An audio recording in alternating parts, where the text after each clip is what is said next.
137 days accounts challenge. इस challenge में आज हम अकाउंटिंग इक्वेशन के एक क्वेश्चन को डिटेल में देखेंगे। इस चैलेंज में हम डेली एक क्वेश्चन प्रैक्टिस करते हैं, तो आप भी हमारे साथ जुड़कर डेली बेसिस पर पूरे क्लास 11th के अकाउंटेंसी सब्जेक्ट को बहुत अच्छे से रिवाइज कर सकते हो। सीधा क्वेश्चन को देखते हैं और फिर सॉल्यूशन पे आएंगे। अकाउंटिंग इक्वेशन, एसेट का साइड और जो लायबिलिटी और कैपिटल का साइड है अकाउंटिंग इक्वेशन में, वो हमेशा इक्वल होता है। Assets equals to capital plus liability. ऐसा क्यों होता है? तो डुअल एस्पेक्ट ऑफ अकाउंटिंग के कारण। बिजनेस में पैसा कैसे आएगा? तो सोर्स क्या है? या तो ओनर खुद पैसा लगा दे अपनी जेब से, या तो बाहर वाले से उधार मांग के पैसा लगा दे, या उधार में कोई सामान ला ले, एक तरीके से लायबिलिटी से। तो ये जो लायबिलिटी साइड है और ये जो एसेट साइड है वो हमेशा इक्वल होता है, क्योंकि जो आपका सोर्स है जिससे पैसा आया है, उसी सोर्स को यूज करके आप एसेट बनाते हो। चाहे आपके पास बिजनेस में कैश हो, चाहे आपके बिजनेस में फर्नीचर हो, चाहे आपका बिजनेस में गुड्स जो आप बेचते हो, वो सब कहां से आया? ये सोर्स को यूज करके तो आपने कमाया ना। तो इस वजह से डुअल एस्पेक्ट ऑफ अकाउंटिंग के कारण हमेशा आपका कैपिटल और लायबिलिटी का साइड एसेट साइड से इक्वल होता है। जितने ट्रांजैक्शन आप देखोगे सब में ये बात साबित होगी, और आपको वन बाय वन सारे ट्रांजैक्शन का रफ वर्क मेरे साथ करना है। उसके बाद इसका फेयर वर्जन हम डिटेल में देखेंगे। देखो, अकाउंटिंग इक्वेशन में जो एक प्रेजेंटेशन की प्रॉब्लम है, ये बहुत सारे स्टूडेंट्स ने कभी ना कभी फेस की होगी कि आपने क्वेश्चन बनाना शुरू किया, प्रॉपर पूरे कॉलम्स बनाए, लाइन खींची, फिर बाद में पता चलता है कि एक आध कॉलम आपको ऐड करना है, और उस समय ये जो पूरी मेहनत में आपने टाइम लगाया है वो एक टाइम वेस्ट आपको लगता है। इस चीज को बचने के लिए अकाउंटिंग इक्वेशन को रफ में बहुत जल्दी आप सॉल्व करना, उसके बाद उसका फेयर वर्क करना, तो आपको एक्चुअल में बेनिफिट होगा और जो गलती होने के चांसेस है वो बहुत कम हो जाएंगे। देखो, सबसे पहला ट्रांजैक्शन, बिजनेस कमेंस हो रहा है 80,000 रुपए के कैश के साथ और 1 लाख रुपए के बैंक के साथ। तो एसेट के साइड में कैश में आप 80,000 प्लस कर दोगे, और बैंक के साइड में एक कॉलम बना के 1,20,000 प्लस कर दोगे, और एसेट और कैपिटल, जो कैपिटल का साइड है वहां पर आप 2 लाख रुपए सीधा सीधा प्लस कर दोगे। पहला ट्रांजैक्शन कंप्लीट। दूसरा transaction, obtained a business loan of 40,000 rupees from HDFC bank. तो आपको लोन का एक लायबिलिटी साइड में कॉलम बनाना है, और वहां पर आपको 40,000 रुपए प्लस करना है, और बैंक के कॉलम में भी आपको 40,000 प्लस करना है, क्योंकि ये पैसा डायरेक्टली क्रेडिट कहां पे हुआ था? आपके बिजनेस के बैंक अकाउंट में। तो ये दोनों जगह इफेक्ट आ गया। Purchase office furniture for 20,000 and paid by cheque. आपने फर्नीचर खरीदा तो फर्नीचर का एक नया कॉलम बनाओगे और 20,000 वहां पे प्लस कर दोगे। एट द सेम टाइम आपने यहां पे चेक से पेमेंट किया है, तो जो बैंक का कॉलम है वहां पे आपको माइनस करना होगा 20,000 रुपए। Purchase goods on credit from a supplier 35,000 रुपए। 35,000 का माल आपने उधारी में खरीदा, तो स्टॉक आपका बढ़ेगा, तो स्टॉक में आपने प्लस कर दिया। एट द सेम टाइम आपने उधारी में खरीदा है, तो क्रेडिटर एक कॉलम बनेगा नया लायबिलिटी साइड में, और वहां पे भी 35,000 रुपए की उधारी आप पर चढ़ जाएगी। Sold goods costing 15,000 for 20,000 in cash. 15 का माल 20 में बेचा, मतलब 5 का प्रॉफिट, और ये जो 5,000 का आपको प्रॉफिट हुआ है, इससे डायरेक्टली कैपिटल बढ़ता है, क्योंकि आप सभी को पता है कोई भी प्रॉफिट होगा तो कैपिटल बढ़ेगा, लॉस होगा तो कैपिटल कम होगा, कैपिटल इंट्रोड्यूस किया जाएगा तो कैपिटल बढ़ेगा, ड्राइंग होगा तो कैपिटल कम होगा। ये बातें तो ऑलरेडी क्लियर होनी चाहिए।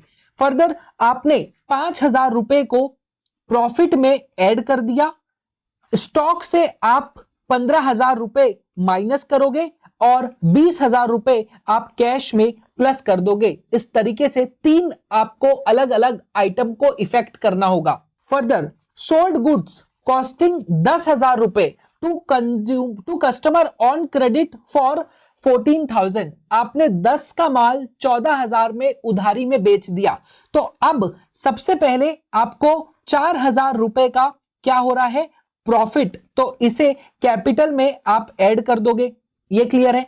फिर 10,000 रुपए का माल सीधा सीधा जो स्टॉक है उससे आप माइनस कर दोगे और ये 14,000 रुपए का आपका एक डेटर का अकाउंट बनेगा एसेट साइड में, और डेटर में आप जाके 14,000 प्लस कर दोगे। Further paid 33,000 in cash to creditor in full settlement of 35,000 रुपए।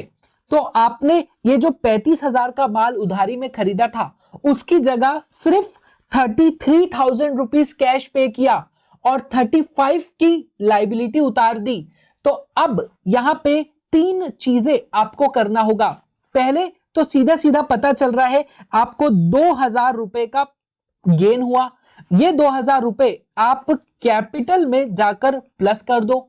उसके बाद 35,000 से जो क्रेडिटर में आपने लाइबिलिटी प्लस की थी पहले, उस लाइबिलिटी को अभी आपको माइनस करना है और कैश के साइड से आपका 33,000 माइनस हो जाएगा। एसेट साइड और कैपिटल और लाइबिलिटी की साइड इस ट्रांजैक्शन में भी आपकी इक्वल आ रही है। फर्दर रेंट आउटस्टैंडिंग, यहां पर आपके ऊपर लाइबिलिटी आ चुकी है, आपको रेंट पे करना है 3,000 रुपए जो आपने अभी तक नहीं किया। तो लाइबिलिटी के साइड में आउटस्टैंडिंग रेंट के नाम से एक नया कॉलम बनाना, वहां पे 3,000 रुपए ऐड कर देना और कैपिटल से आपको 3,000 रुपए माइनस करना होगा। तो कैपिटल से आप माइनस करोगे। आप माइनस क्यों कर रहे हो, क्योंकि रेंट आपका एक तरीके का खर्चा है और खर्चा आपके कैपिटल को कम करता है, इसीलिए आपने रेंट आउटस्टैंडिंग का 3,000 रुपए कैपिटल से माइनस किया। फिर paid insurance premium 2,000 in cash for next accounting year. Important क्या है, नेक्स्ट अकाउंटिंग ईयर, मतलब इस साल का ट्रांजैक्शन नहीं है, प्रीपेड इंश्योरेंस है, तो ये आपका एसेट बनेगा। एक नया कॉलम आपको बनाना होगा प्रीपेड इंश्योरेंस के नाम से, प्रीपेड इंश्योरेंस, और वहां पे एक सेकेंड, वहां पर जाके आप प्लस कर दोगे 2,000 रुपए और कैश से आपको 2,000 रुपए माइनस करना है। फिर commission earned but not received 5,000, तो ऐसी कमीशन जो आपने कमा तो ली है आपको मिली नहीं है, तो ये एक तरीके की आपकी एसेट है। तो एक्रूड कमीशन का एक नया कॉलम बनेगा, वहां पर आप 5,000 रुपए ऐड करोगे। एट द सेम टाइम ये क्या है, तो गेन है। गेन से जो कैपिटल है वो बढ़ता है, तो ये 5,000 रुपए को आप सीधा कैपिटल में ऐड कर दोगे। आई होप ये सारे पॉइंट्स आपको बहुत अच्छे से क्लियर हो गए विथ रीजन कि ऐसा अगर हम प्लस कर रहे हैं तो क्यों कर रहे हैं, माइनस कर रहे हैं तो क्यों कर रहे हैं। अब यही चीज को आपको प्रॉपरली लिखना कैसे है, प्रेजेंट कैसे करना है, उस चीज को हम देखते हैं वन बाय वन। ध्यान से फोकस। सबसे पहला ट्रांजैक्शन क्या था, कमेंस्ड बिजनेस बाय इंट्रोड्यूसिंग 80,000 रुपए इन कैश एंड 1,20,000 रुपए वाया बैंक। तो 2 लाख रुपए का कैपिटल इंट्रोड्यूस हुआ था, तो आपने एसेट के साइड में कैश और बैंक में 80,000 और 1,20,000 प्लस कर दिया। अब 2 लाख रुपए आपको कैपिटल के साइड में भी प्लस कर देना है। तो ये हो गया आपका पहला ट्रांजैक्शन। दूसरा transaction, owned a business loan of 40,000 from HDFC bank. आपने 40,000 का लोन लिया, तो आपके बैंक में 40,000 रुपए तो प्लस हो गए, लेकिन आपके ऊपर लाइबिलिटी भी आ गई बैंक लोन की, तो वहां पर भी आपको 40,000 रुपए प्लस करना होगा। फिर आपका ये न्यू अकाउंटिंग इक्वेशन आते जाएगा। हर बार कैलकुलेशन करके आप न्यू अकाउंटिंग इक्वेशन खुद से कर पाओगे, बहुत इजी है। फिर थर्ड ट्रांजैक्शन में हम फर्नीचर खरीद रहे थे और चेक से खरीद रहे थे। तो चेक से खरीदा इस वजह से जो हमारा बैंक है वहां से 20,000 रुपए माइनस हुआ और हमने फर्नीचर का एक नया एसेट कॉलम क्रिएट किया और वहां पे 20,000 रुपए ऐड कर दिया। ट्रांजैक्शन 3 बहुत सिंपल था। Transaction 4, purchase goods on credit from a supplier. आपने उधार में गुड्स खरीदा तो आप स्टॉक के फोल्डर नहीं के कॉलम में आप 35,000 रुपए ऐड कर दोगे। एट द सेम टाइम ये 35,000 रुपए की लाइबिलिटी भी आप पे चढ़ जाएगी, तो आपको क्रेडिटर में भी 35,000 ऐड करना होगा। Further fifth transaction, sold goods costing 15,000 for 20,000। यहां पे 3 आइटम अफेक्ट होने वाले हैं। पहले तो बिजनेस में 20,000 का कैश आएगा, तो सीधा कैश में 20,000 प्लस कर दो। फिर बिजनेस से 15,000 का जो स्टॉक था वो कम होगा, माल बेचोगे तो 15,000 वो माइनस कर दिया। अब बच गया आपका 5,000 रुपए जो आपने इस ट्रांजैक्शन में प्रॉफिट कमाया है। उस प्रॉफिट को आप कैपिटल में ऐड कर देते हो, क्योंकि प्रॉफिट कैपिटल को बढ़ाता है, लॉस कैपिटल को कम करता है, ड्रॉइंग कैपिटल को कम करता है, एडिशनल कैपिटल कैपिटल को बढ़ाता है। यह बात आपको ऑलरेडी बहुत अच्छे से पता है। सोल्ड गुड्स कॉस्टिंग 10,000 रुपए to a customer on credit for 14,000। अब आपने 10 का माल 14 में बेचा, 4 का प्रॉफिट कमाया, वो 4 तो आपने सीधा सीधा कैपिटल में ऐड कर दिया, वो तो क्लियर है।